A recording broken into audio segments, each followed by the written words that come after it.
우리 나이에서 무슨 아직도 새삼스레 꿀 꿈이 남아 있느냐, 이렇게 생각하는 분이 혹여 계시려는지 모르겠어요. 또 어떤 분은 지금 살아가는 삶의 현실이 너무나 힘들고 고단하고 너무나 어려워서 그럴 여유가 없다, 여가가 없다, 이렇게 생각하는 이들도 계실런지 모르겠어요. 좀 서로 이렇게 편하게 지낼 수 있을 만한 그런 관계의 사람들, 조금 핀잔 주고 이래도 서로 시험 들거나 상처받지는 않을 그런 관계라면, 어떤 사람이 뭔 얘기를 할 때 꿈꾸는 소리 하고 있네, 이렇게 만약 얘기를 했다면 그 말의 어감이 어떤 의미입니까? 말도 안 되는 소리 하고 있다, 네 삶에 그렇게 여유가 많으냐, 아마 그런 의미를 담고 있는 그런 이야기겠죠. 아마 우리의 삶은 정말 하루하루 살아가기에도 너무 고단하고 힘들고 당장 해결하고 처리해야 될 문제들이 너무나 많아서 꿈꿀 여가가 있는가. 내가 한때, 나도 어린 시절, 옛날 소위 리즈 시절이라고 요즘 말하는 전성기 때가 있기는 했었는데 내가 꿈꿨던 적이 있기는 하던가, 이런 마음을 가지고 하루하루 힘겹게 살아가는 것이 우리의 현실이 아닌가, 그런 생각을 해봅니다. 그렇다면 우리가 과연 삶의 여유가 있고 한가하다면 꿈을 꿀 것인가? 어떤 이는 아주 냉혹하게 바쁘고 분주하고 힘들고 어려울 때 꿈꾸지 못하는 사람은 한가해도 결국 꿈을 안 꿀 사람이다, 이렇게까지 이야기를 하더라고요. 오늘 본문에 나타난 이는 바로 바울인데요. 아마 이분보다 우리가 바빴을까?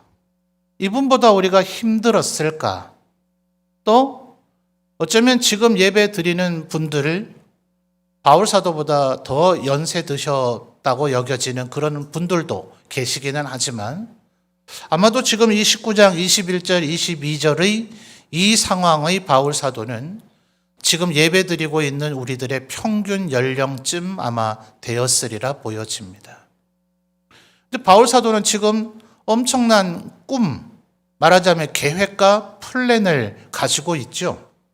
21절과 22절 다시 한번 살펴보시면, 먼저 바울 사도는 21절에 이 일이 있은 후에 바울이 어디를 가려고 합니까? 마게도냐와 아가야를 가려고 하고요. 그 다음에는요, 거기를 거쳐서 예루살렘으로 가기를 작정을 했고요. 그리고 예루살렘을 갔다가 후에 어디를 보아야 하리라 하고요?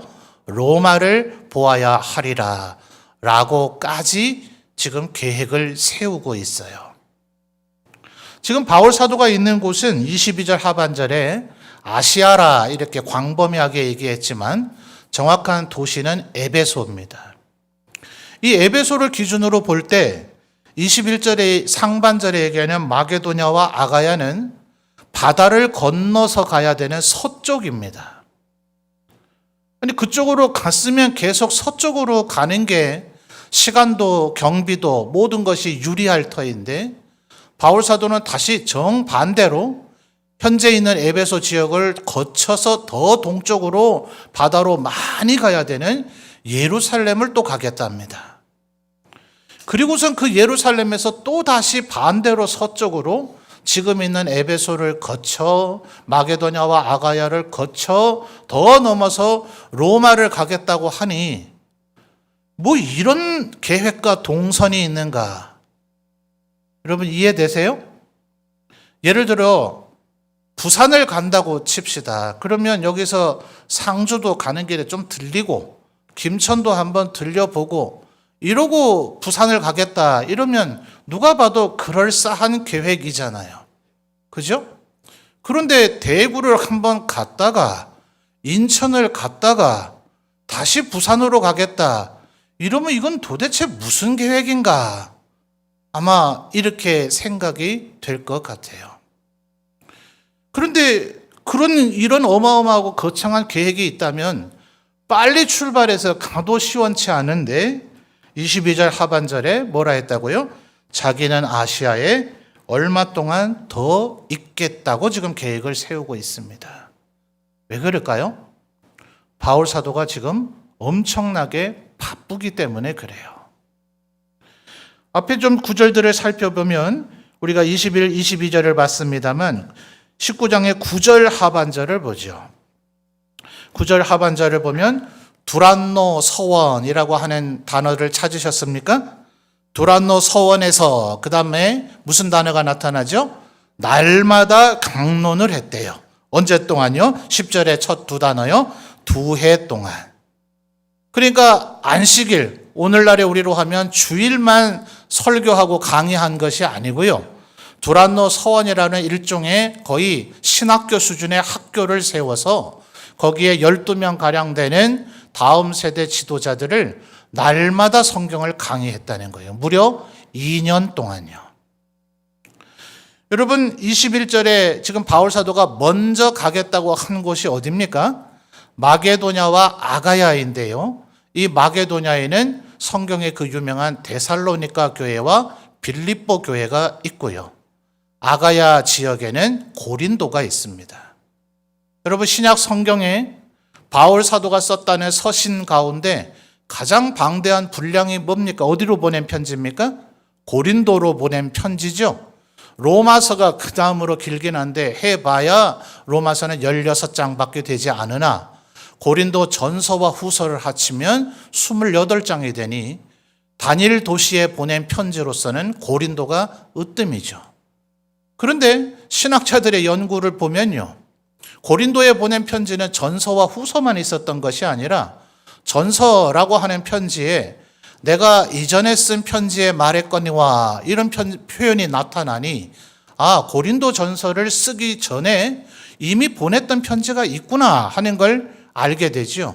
그래서 신학자들은 고린도에 보낸 편지는 전서와 후서 외에 최소 2권 혹은 보기에 따라서는 3권까지 있었을 수 있다.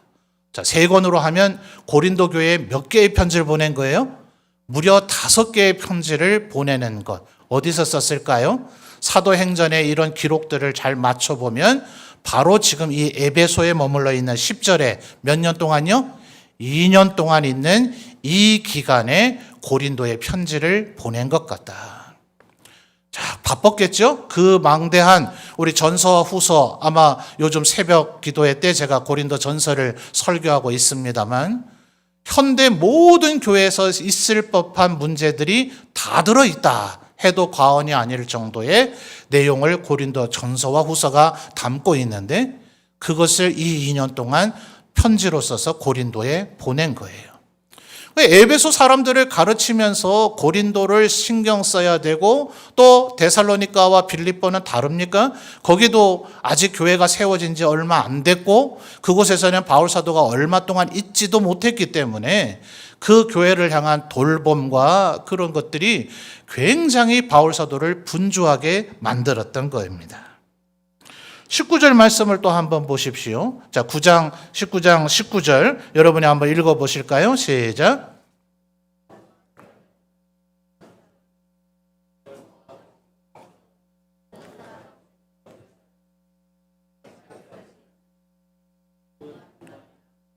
아멘. 참 감사한 일이 벌어지기는 했죠. 이 에베소라고 하는 도시가 우상 숭배도 많고 마술을 행하는 자들이 많았는데 그들이 이제 복음을 받아들이고 예수 믿는 사람들이 많아지니 이제 이런 마술, 술수를 행하는 이런 거 아무짝에 쓸모없는 거구나. 이거 인간에게 안 좋은 거구나 하면서 이제 그 일을 안 하겠다는 사람들이 많아져서 그 마술 서적들을 불살랐더니 은 5만이나 되는 가치가 될 정도였다. 여러분 이게 한순간에 이뤄지는 일이 아니죠. 19절에 이 일이 일어나려면 바울 사도와 에베소 교회 성도들이 얼마나 복음을 전하고 그 도시를 복음화하도록 예수님을 믿게 만들려는 얼마나 많은 사역을 했을까 우리가 충분히 짐작할 수가 있을 거예요. 자, 그러니 바울 사도가 지금 바쁩니까? 안 바쁩니까? 엄청나게 바쁘죠. 그런데 바울 사도는 왜 지금 에베소를 떠나지 않았을까요?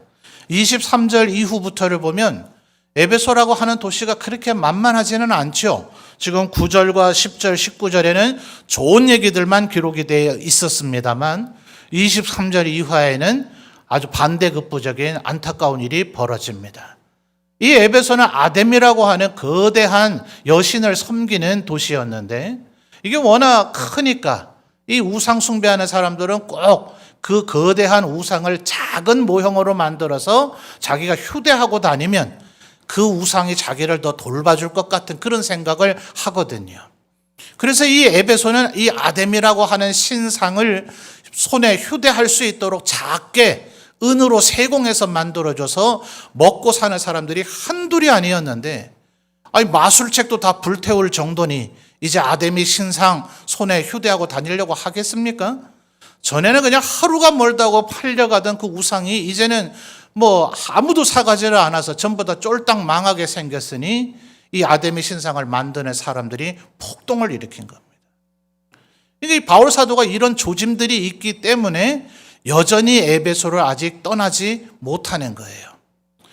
22절에 에베소라고 얘기하지 않고 뭐라고 얘기했다고요? 아시아에 머물러 있다 이랬죠. 이게 바로 계시록 2장과 3장에 나타나는 7교회.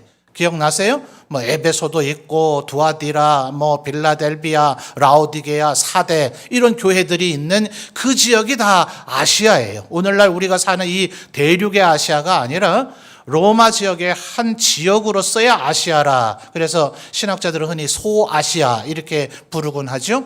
그 소아시아 지역의 중심 으뜸 도시가 에베소입니다. 그러니까 에베소와 하나를 잘 복음화시키고 나면 그 지역, 아시아 지역에 미치는 파급 효과가 엄청나기 때문에 바울 사도는 쉽게 이 에베소를 떠나지를 못하는 거예요. 얼마나 마음이 분주하고 해야 될 일이 얼마나 많겠어요. 꿈꿀 여가가 있겠습니까? 그런데 바울 사도는 지금 꿈을 꾸고 있는 거죠. 어떤 꿈이요? 내가 후에 로마를 봉하야 하리라. 아니 하고 많은 도시들도 있고 우리가 사도행전을 통해서 보면 바울 사도가 들린 도시들이 한두 곳이 아닌데 왜 바울 사도는 유독 로마에 대한 이런 집착을 보이고 있을까요? 여러분 9장 15절로 한번 가보겠습니다. 사도행전 9장이요. 9장 15절.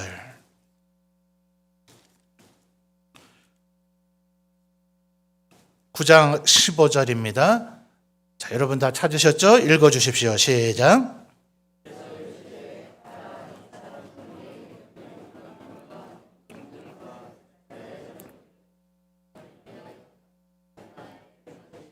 아멘.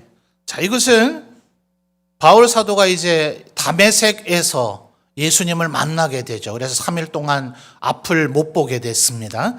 그래서 아나니아에게 예수님께서 나타나셔서 가서 사울, 이제 바울이라 불려지게 될 이 사람에게 안수해서 눈을 뜨게 해줘라. 그 사람은 스데반을 죽게 만들고 많은 성도들을 핍박한 자라던데요. 그 아나니아의 질문에 15절이 예수님께서 해주신 대답이에요. 바울 사도를 내가 선택을 했는데 무엇을 위해서요? 15절 중반절에 보면 세 가지를 얘기하죠. 이방인과 두 번째 뭐요? 임금들과 세 번째는요, 이스라엘 자손들에게 예수님의 이름을 전하기 위해서 택한 나의 그릇이라 하는 거예요.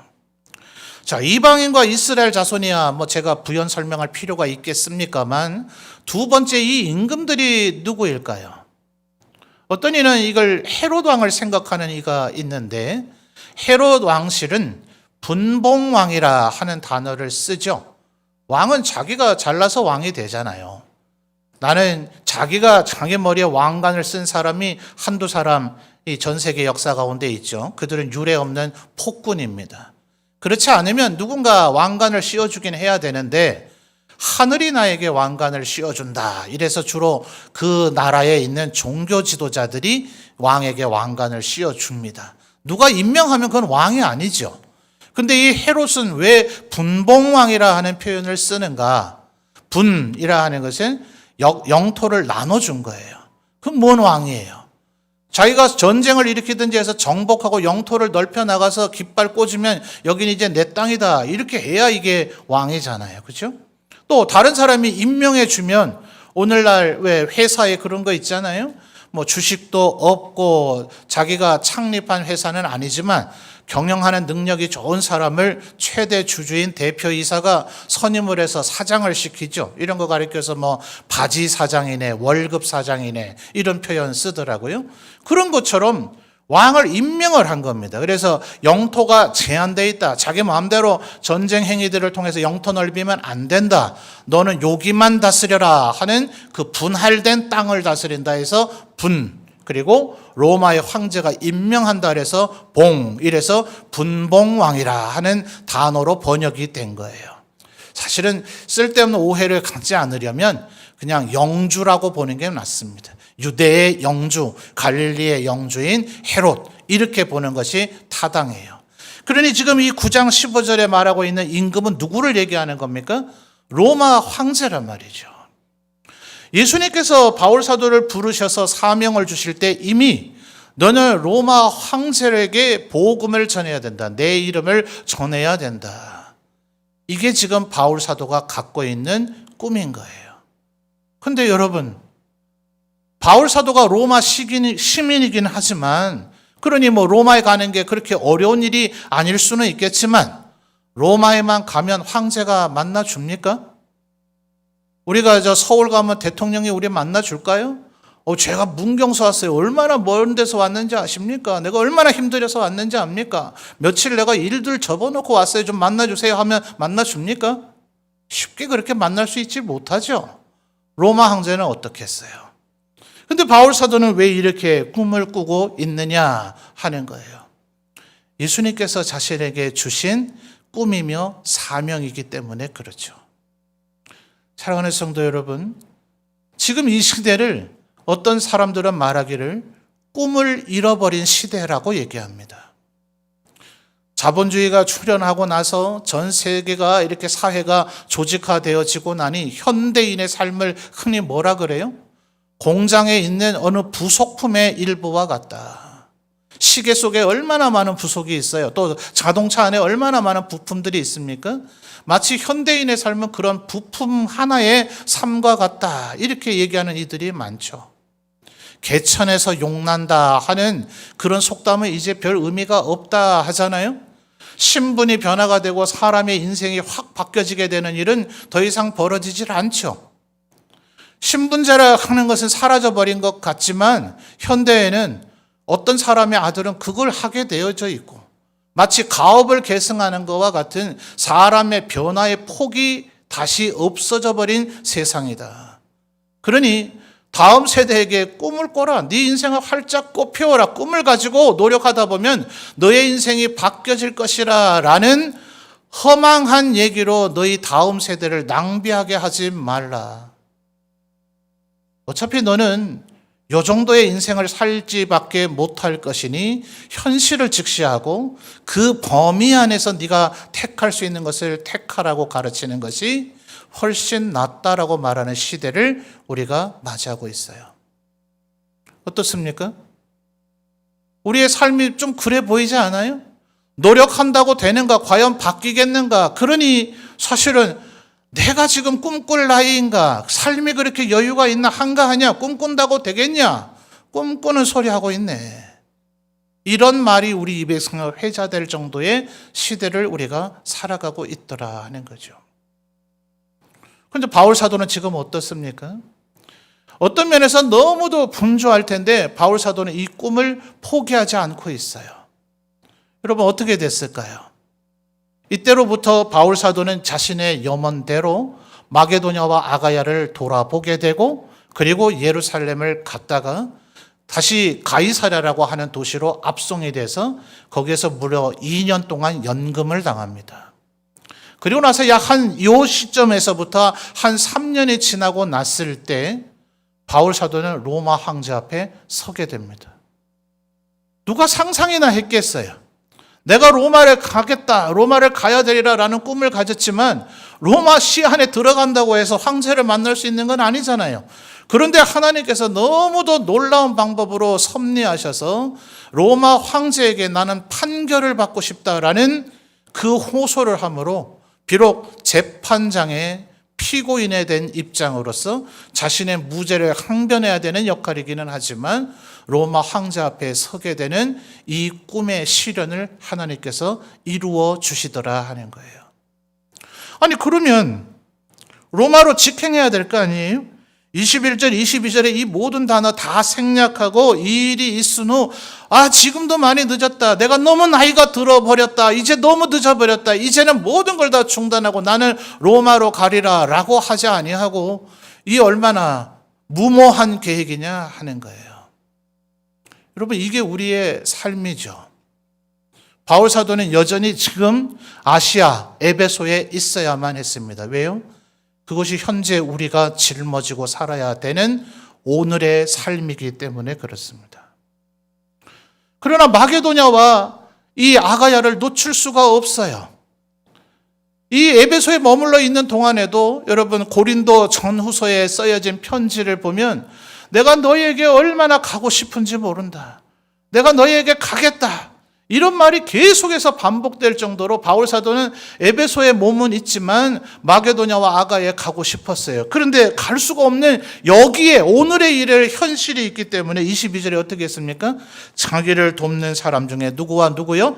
디모데와 에라스도를 마게도냐로 보낼 정도로 바울 사도는 보낼 수가 없었어요. 자신이 갈 수가 없었어요.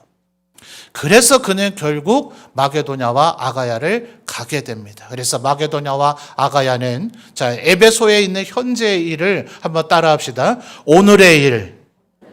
마게도냐와 아가야로 가는 이 일은 따라하시죠. 급한 일. 이게 급한 일이에요. 데살로니가도 그렇고 빌립보도 그렇고 고린도도 그렇고 이 세 개 도시도 교회가 세워진 지 아직 얼마 되지 않았기 때문에 너무나 취약해 있는지라 예루살렘과 정반대의 방향이지만 바울 사도는 우선적으로 마게도냐와 아가야를 들릴 수밖에 없었어요. 그러면 예루살렘을 생략하면 안 됩니까? 따라합시다. 중요한 일. 여러분 예루살렘이 바로 이때의 전 세계 교회의 중심이잖아요. 이방인들에게 복음을 전했다면 그들에게 모세율법을 지키게 할 것인가 말 것인가? 그들에게 어떻게 복음을 전할 것인가? 교회를 점점 세워지게 되면 이때는 아직 사도들이 살아있는 시절입니다만 이제 점점 교회는 장로와 집사를 세워서 현대적인 교회의 모습을 조금씩 갖춰가기 시작합니다. 교회사의 역사의 기록을 보면 또 다른 직분의 표현들도 많이 나타납니다만 우리 장로교회는 성경에 기반을 둔 장로와 집사, 이것이 교회의 직분의 핵심 골격이다. 이렇게 신앙 고백을 하고 있죠. 그런 일들을 지금 해나가야 되는 거예요. 그걸 누가 기준점을 잡습니까? 예루살렘에 있는 사도들과 이 교회 지도자들이 그 기준점을 잡아야 되기 때문에 2차 선교 여행의 결과를 예루살렘 교회에 보고하고 그 지도자들과 회의해야 되는 중요한 일을 절대로 생략할 수가 없는 거예요. 자, 그런데 예루살렘을 먼저 갔어요? 마게도냐와 아가야를 먼저 갔어요? 마게도냐와 아가야를 먼저 갔다고요. 지리적인 이점으로 생각한다면 정말 이 세 곳을 꼭 가야 됐다면 차라리 예루살렘을 먼저 갔다가 다시 방향을 꺾어서 서쪽으로 마게도냐 아가야 어차피 가려고 했으니까 거길 가서 로마로 가는 게 더 순리적이잖아요. 그런데 왜 예루살렘을 먼저 안 가고 마게도냐와 아가야를 먼저 갔다고요? 다시 한번 따라합시다. 급한 일. 급한 일이기 때문에 그래요. 바울 사도는 지금 에베소에 있는 오늘의 일을 하면서 마게도냐와 아가야를 가야 되는 급한 일도 하면서 그리고 끝내는 예루살렘에 가는 중요한 일을 하면서도 로마를 가겠다는 내일의 일을 그 마음속에 품고 있을 때 하나님께서 은혜를 베푸시고 축복하셔서 결국은 로마까지 가게 되더라 하는 거예요. 하루아침에 벌어지지는 않았어요. 다메섹에서 예수님께서 이 비전을 주셨을 때로부터는 수십 년이 지난 후이고 이 얘기를 지금 하고 내가 후에는 로마를 보아야 하리라고 지금 절규에 가깝게 얘기하는 이때로부터도 무려 3년이 지난 후에야 이루어질 일이지만 바울 사도가 이 꿈을 접지 아니하고 마음속에 품고 있을 때 너무나 분주하고 바쁘고 때로는 질병으로 때로는 여러 가지 시련과 시험으로 힘들고 어렵고 괴롭지만 그런 가운데서도 오늘의 일도 하고 급한 일도 하고 중요한 일도 해야 되지만 내일의 일을 향한 꿈을 그가 포기하지 않을 때 하나님께서는 그의 꿈을 이루어 주시더라 하는 것입니다. 꿈은 하나님이 이루어 주시는 거예요. 누가 꿈을 갖지 말고 살라고 합니까? 누가 꿈을 잃어버린 시대라고 이 시대를 규정합니까? 그는 꿈에 아무런 영향을 미칠 수 없는 일개 인간들에 불과합니다. 세상에 뭐라고 떠들어대든 간에 하나님께서 우리에게 꿈을 주시고 우리가 꿈을 꾸면 그 꿈을 이루어 주실 줄 믿습니다. 그러므로 사랑하는 성도 여러분, 여러분이 바울 사도처럼 나이가 많아졌다 하더라도 때로 내 몸에 건강이 좋지 않다 하더라도 오늘 하루하루 살아가는 이 삶의 무게가 너무나 급급하고 힘들어서 꿈꿀 여가가 없다 하더라도 오늘의 일도 해야 되고 급한 일도 해야 되고 중요한 일도 해야 되는 분주함과 괴로운 삶의 무게가 있다 하더라도 여러분 마음 깊숙한 곳에 내일의 꿈을 절대로 포기하지 마시기를 바랍니다. 하나님께서 내가 꿈을 꾸고 있으면 그 꿈은 하나님으로부터 온 꿈이니 반드시 하나님께서 이루어 주실 줄 믿습니다. 여러분 하나님께서 여러분 보고도 로마로 가라고 하지는 않으셨겠죠. 여러분에게도 임금들을 만나라고 얘기하지는 않으셨겠죠. 여러분에게는 어떠한 꿈을 주셨습니까? 먼저 그것을 다시 찾는 여러분이 되셨으면 좋겠어요. 사람마다 형편 따라 은사 따라 꿈은 다르겠으나 하나님께서 우리 모두에게 주신 꿈이 있을 것입니다. 내가 거룩하니 너희도 거룩하라. 나를 닮아가라. 너희의 삶이 거룩하고 경건하여 지어라. 주님은 우리에게 이것을 바라시고 이 목적으로 우리를 창조하셨습니다. 우리를 창조하시기도 전에 창세 전에 하늘의 신령한 복을 우리에게 주시고자 거룩하고 흠없는 자가 되게 하시고자 우리를 창조하시리라 작정하시고 그 작정과 예정에 따라 우리를 창조하셨으니 우리가 마땅히 꿔야 할 꿈이 아니겠습니까? 여러분의 삶의 형편은 세부적으로는 다를지라도 내가 주님의 모습과 형상을 더욱 닮아가리라. 주의 거룩하심처럼 거룩하리라. 이것이 바로 예수께서 마태복음 6장 33절에서 얘기하셨던 너희는 먼저 하나님의 나라와 하나님의 의를 구하라. 그러면 너희가 필요한 모든 것은 내가 너희에게 채워주리라 하는 말씀의 또 다른 표현인 줄 믿습니다. 하나님의 꿈을 꾸십시오. 하나님께서 주시는 꿈을 가지십시오. 로마를 향한 꿈을 여전히 품으십시오. 비록 오늘의 삶, 오늘의 일, 급한 일, 중요한 일이 우리를 짓누르고 있다 할지라도 내일의 꿈을 포기하지 않으셔서 하나님 주시는 은혜로 꿈을 이루어 가시는 우리 모든 성도들이 되시기를 바랍니다.